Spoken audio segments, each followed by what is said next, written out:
Om Namo Bhagavate Vasudevaya. Om Namo Bhagavate Vasudevaya.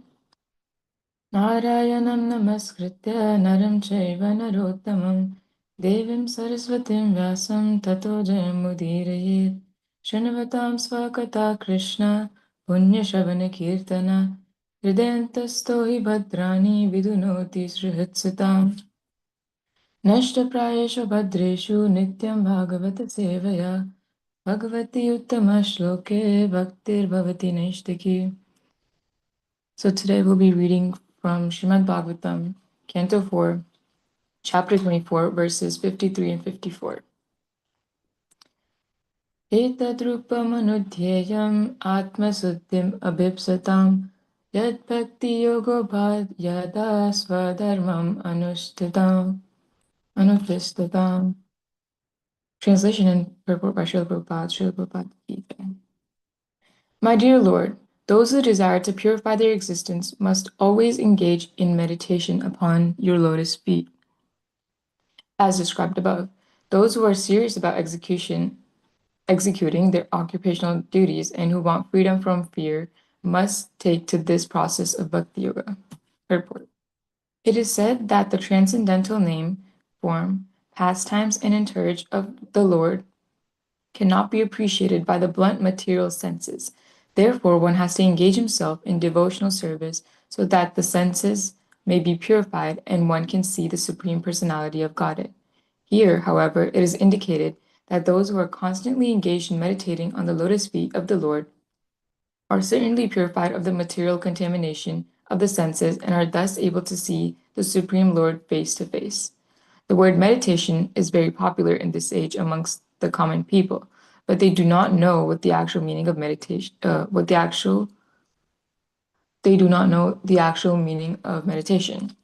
However, from Vedic literature, we learn that the yogis are always absorbed in meditation upon the lotus feet of the Lord.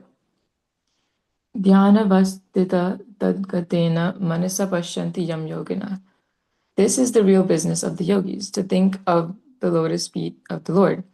Lord Shiva therefore advises that one who is actually serious about purification must engage himself in this type of meditation or in the mystic yoga system, which will help him not only see the Lord within constantly, but to see him face to face and become his associate in Vaikuntha Loka or Golok Vrindavan.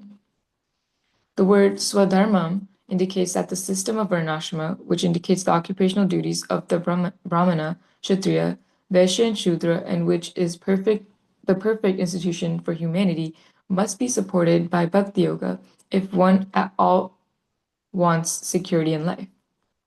Generally, people think that simply by executing the occupational duties of a Brahmana, Kshatriya, Vaishya, or Shudra, or the duty of a Brahmachari, Grahastha, Vanprastha, or Sannyasi, one becomes fearless or securely attains liberation. But factually, unless all these occupational duties are accompanied by Bhakti Yoga, one cannot become fearless. In Bhagavad Gita, there are descriptions of Karma Yoga, Jnana Yoga, Bhakti Yoga, Dhyana Yoga, etc. But unless one comes to the point of Bhakti Yoga, these other yogas cannot help one attain the highest perfection of life. In other words, Bhakti Yoga is the only means for liberation. We find this conclusion also in Chaitanya Charitamrita in a discussion between Lord Chaitanya and Ramananda Rai regarding a human being's liberation from this material world. In that discussion, Ramananda Rai refers to the execution of Varnashrama Dharma, and Lord Chaitanya indicated that the Varnashrama Dharma was simply external. Lord Chaitanya wanted to impress upon Ramananda Rai that simply by executing the duties of Varnashrama Dharma, one is not guaranteed liberation. Finally, Ramananda Rai referred to the process of Bhakti Yoga. Sthane sthita shruti gatam tanuvan manobi. Regardless of one's condition of life, if he practices Bhakti Yoga, which begins with hearing, Shruti Gatam, the transcendental messages of the Lord through the mouths of devotees, he gradually conquers the unconquerable God.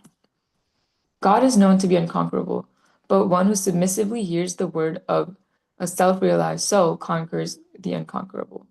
The conclusion is that if one is serious about liberation, he not only should execute the occupational duties of Varnashrama Dharma, but also engage in Bhakti Yoga by beginning hearing from a realized soul. This process will help the devotee conquer the unconquerable Supreme Personality of Godhead and become his associate after giving up the material body. 4.20.4.54 Bhavan Bhakti Matalabhyo Durlabha Sarvadehinam Swarajasyapi Abhimata Ekantenatma Vidgati. Translation. My dear devotee, or my dear Lord, the king in charge of the heavenly kingdom is also desirous of obtaining the ultimate goal of life, devotional service. Similarly, you are the ultimate destination of those who identify themselves with you, Aham Brahmasmi. However, it is very difficult for them to attain you, whereas a devotee can very easily attain your lordship. Report. As stated in the Brahma Samhita, Vedeshu Durlabham Adurlabham Atma Bhakto. This indicates that it is very difficult for one to attain the ultimate goal of life and reach the supreme destination, Vaikuntha-loka or Golok Vrindavan, simply by studying Vedanta philosophy or Vedic literature. However, the highest perfectional stage can be attained by the devotee very easily. That is the meaning of Vedeshu Durlabham Adurlabham Atma Bhakto. The same point is confirmed by Lord Shiva in this verse. The Lord is very difficult for the karma yogis, jnana yogis, and dhyana yogis to attain. Those who are bhakti yogis, however, have no difficulty at all. In the word swarajasya, swar refers to Svargaloka, the heavenly planet, and Swaraja refers to the ruler of the heavenly planet Indra. Generally, karmis desire elevation to heavenly planets, but King Indra desires to become perfect in Bhakti Yoga. Those who identify themselves as Aham Brahmasmi, I am the Supreme Brahman, one with the Absolute Truth, also ultimately desire to attain perfect liberation in the Vaikuntha planets or Golok Vrindavan. In Bhagavad Gita 18.55 it is said, Bhaktya mam abhijanati yayanyaschashmi tatvata tato mam tatvato gyatva vishate tadanantaram. One can understand the Supreme Personality as he is only by devotional service. And when one is in full consciousness of the Supreme Lord by such devotion, he can enter into the kingdom of God. Thus, if one desires to enter into the spiritual world, he must try to understand the Supreme Personality by practicing Bhakti Yoga. Simply by practicing Bhakti Yoga, one can understand the Supreme Lord in truth, but without such understanding, one cannot enter the spiritual kingdom. One may be elevated to the heavenly planets or may realize himself as Brahman, Brahmasmi, but that is not the end of realization. One must realize the position of the Supreme Personality of Godhead by Bhakti Yoga, then real perfection of life is attained. Om Ajnanatimirandasya Gyananjana Shalakaya Chakshurunmilitam Yena Tasmai Shri Guruve Namaha Vanchakalpatarubhasya Kripa Sindhubheva Cha Patitanam Pavanebhyo Vaishnavebhyo Namo Namaha. Hare Krishna. So today we were talking about something really important in Krishna consciousness, which was what true meditation means and why Bhakti Yoga or serving God with love is the best way to do it. And as we read before, people who use words, who use the word meditation a lot these days, but like they don't often know what the actual meaning is or what you're supposed to do. But the scriptures tell us that the real meditation means always thinking about the Lord's lotus feet, and that is what real yogis do. The main point is that Bhakti Yoga is the highest form of meditation and the only way to truly become free. We are told that our ordinary senses can't understand the Lord's spiritual names, forms, activities, or companions. So to make our senses pure enough to see the Supreme Personality of Godhead, we need to serve him with devotion. The scriptures say that if you're always meditating on the Lord's lotus feet, your senses become pure from material things, and then you can see him face to face. There's also a common misconception that adherence to duties, whether as Brahmana, Kshatriya, Vaishya, or Shudra, or in the stages of Brahmachari, Grahastha, Vanprastha, or Sannyasi, they automatically lead to liberation. However, in the Bhagavatam we just read, that liberation is only attained when these occupational duties are intrinsically linked with Bhakti Yoga. Srila Prabhupada always stressed this point. The Bhagavad Gita talks about different types of yogas, like working without attachment, karma yoga, or gaining knowledge, jnana yoga. But unless you reach the point of bhakti yoga, these other paths can't lead you to life's highest goal.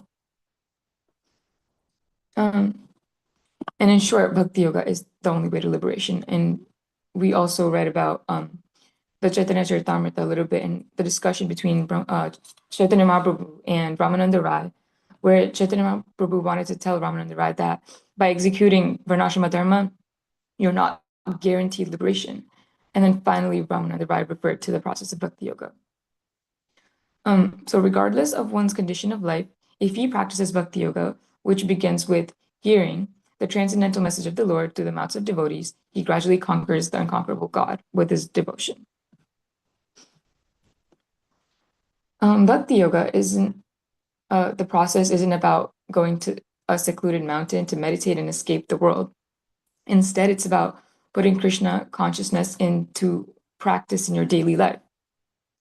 Srila Prabhupada purposely set up ISKCON temples in the West. He knew that people there were eager for spiritual knowledge, and this approach shows what a true devotee is like, someone who feels sad to see others suffer and therefore works to share the spiritual knowledge. The need for spiritual knowledge is the most important thing, and sharing the knowledge is what great devotees do. And that's why Prabhupada started his mission. The Bhakti Yoga process is simple and easy to access. It involves things like chanting Hare Krishna, singing, dancing, talking about Krishna, having prasadam. When you do these things, your mind stays focused on Krishna, which helps you avoid thinking about things that just give temporary sense pleasure. Now, an important part of this path is getting spiritual knowledge from a genuine spiritual teacher or sadhu who is a part of a line of teachers, the Guru Shishya Parampara. And we are warned not to get spiritual understanding from people who don't truly know, because that can lead to wrong information. Think of it like pure milk. Like if a snake touches the milk, it becomes poisonous. And in the same way, even pure Krishna consciousness can be misunderstood or misused if explained by someone who isn't a pure devotee. Consider the anecdote of trying to send a letter by creating a personal post box at home without government recognition, so the letter would never reach its destination. This highlights the principle that practicing Krishna consciousness independently without the authorization and guidance of a recognized guru or the Guru Parampara system is similarly unproductive. The temple in this context serves as a post box for establishing a genuine connection with Krishna. Because here in the temple atmosphere, we can remind ourselves of Krishna. So meditation means when you can understand the devotional service, loving devotional service to Krishna is the highest. There is nothing else. When you understand that this is the conclusion of the Shastras, Bhakti Yoga, like there's so many different processes, but the process of Bhakti Yoga is the highest. Why? Because it directly connects us to Krishna. Rupa Goswami explains in Nectar of Devotion that when you do devotional service, when you chant Hare Krishna, you feel happy instantly. This is how we know, because we immediately feel happy by chanting Hare Krishna. You don't have to wait. Just by saying Hare Krishna to a devotee, you feel happy because they're all connecting us to Krishna. Srila Prabhupada said that our ISKCON temples are the windows to the spiritual world, having embassies of the spiritual world. The significance of associating with devotees or sadhu sangha is also highly emphasized, as this pure association has the power to purify others, much like a touchstone converts other metals into gold. So real freedom isn't just about having material comforts or no problems in the world. True freedom from this world comes from understanding through knowledge, jnana yoga, and bhakti yoga. It means relying completely on Krishna, just as a child feels totally safe when dependent on his parents. Chanting Hare Krishna is a direct way to feel this freedom and happiness because it helps you let go of material desires. Krishna is the supreme enjoyer. Unlike us who have to work for hard enjoyment, Krishna, he's just playing his flute and he's happy in the spiritual world. Our real enjoyment comes from serving him, not from trying to be the enjoyer ourselves.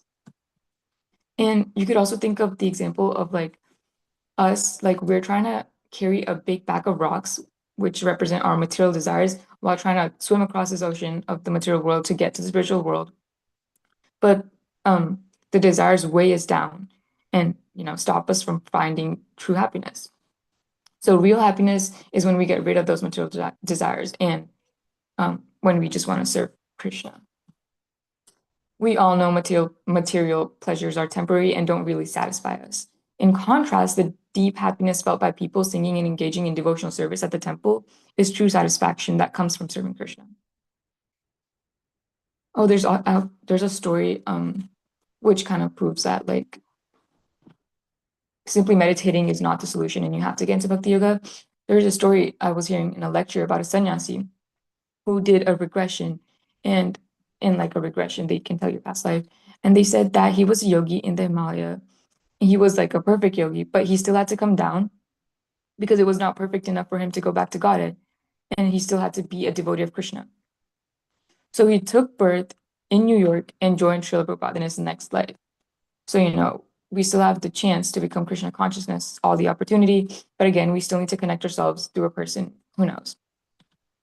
So moving on, if we want to connect with Krishna, we must believe in his presence, that he's in our heart. You can find him in scriptures, books like Bhagavad Gita and Srimad Bhagavatam. Srila Prabhupada himself said, even though he wrote these books, we should read them with deep attention because they are Krishna's words.